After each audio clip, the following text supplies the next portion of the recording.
Planetабыздағы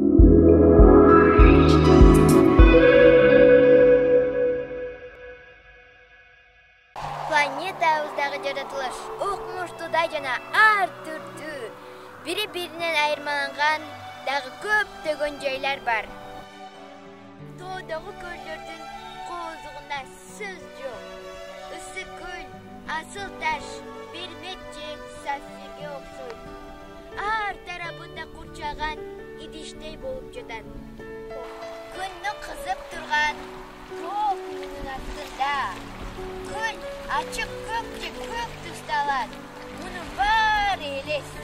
Анын эң таза, тунук суусу бар. Ушундай жерлер аз. Муна көл. Ысык көл сырларга толгон.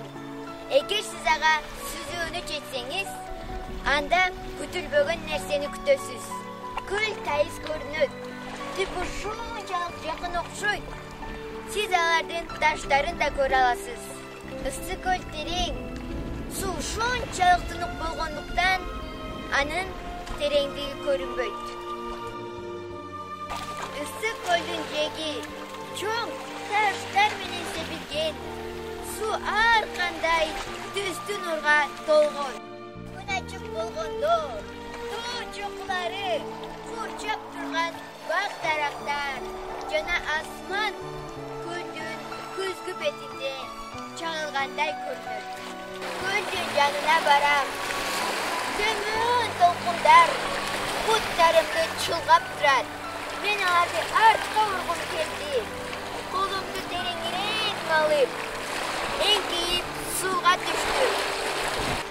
Ысык көлдүн жээгинен адамдар шаардын жуусунан тыныгып, таза менен дем алууну жана ден соолугун чыңдоону көздөйт. Мен көлдүк болгонум үчүн сыймыктанам.